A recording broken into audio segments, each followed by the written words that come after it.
आज का टॉपिक है सफलता का रहस्य। अपार धन संपदा का स्वामी होते हुए भी जमींदार नरदेव को संतोष न था।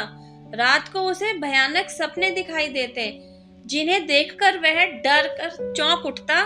कभी वह देखता कि नर्क में खौलते हुए तेल की कढ़ाई में उसे डाला जा रहा है, और कभी देखता कि जानवर की तरह उसे आग में भूना जा रहा है।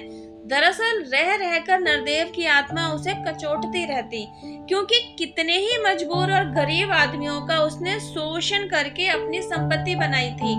उन्हीं लोगों का श्राप उसे डरा रहा था। उसका मन हमेशा उदास रहने लगा। आमोद प्रमोद के क्रियाकलापों में भी अब उसका मन नहीं रमता था। मन करता था कि सब कुछ छोड़ छाड़ कर शांत जगह पर चला जाए। एक दिन सुबह अधिक दुखी होने पर उसने अपना घर छोड़ दिया और शहर से बाहर पैदल ही चल दिया। रास्ते में एक सन्यासी उसे चिंतित मुद्रा में देखकर बोले, आप इतने दुखी क्यों हैं और कहाँ जा रहे हैं?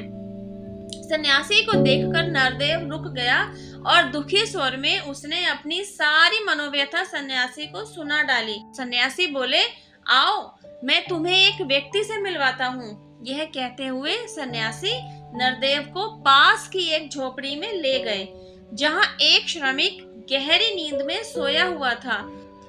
उसके चेहरे पर शांति और रौनक देखकर नरदेव चकित हो गया। सन्यासी बोले, इस श्रमिक को देख रहे हो ना, कितनी शांत मुद्रा में है। दरअसल यह मानसिक क्लेश से दूर है, इसलिए चैन की नींद सो रहा है। तुमने अपने जीवन में सही और गलत तरीके से खूब धन संचय किया। धन का संचय करना अच्छी बात है, क्योंकि आपातकाल में संचित धन ही काम आता है।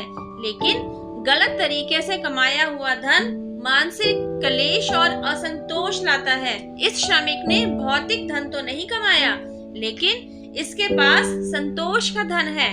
यही कारण है कि अपने अभावग्रस्त जीवन में रूखा सूखा खाकर भी यह खुश रहता है।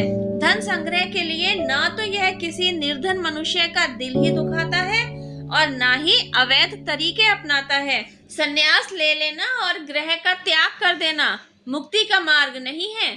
इसलिए वापस जाओ और अपने धन का प्रयोग कल्याणकारी कार्यों के लिए करो। संतोष का धन प्राप्त करने के लिए यही उत्तम मार्ग है। सन्यासी की बातों से नरदेव की आंखें खुल गईं। उसने अपना शेष जीवन कल्याणकारी कार्यों में लगाने का प्रण किया और वापस लौट गया। संतोषी बनकर जीना ही उत्तम धन प्राप्त करना है। जिसने जीवन में संतोष का धन प्राप्त कर लिया ना, असल मायने में वही सुखी है, वही खुशहाल है। Thank you. मेरे चैनल पर पहली बार आए हैं तो सब्सक्राइब कीजिए। ऐसी ही ज्ञानवर्धक स्टोरीज लेकर मैं आपसे फिर मिलती हूँ। Till then have patience, stay blessed, bye.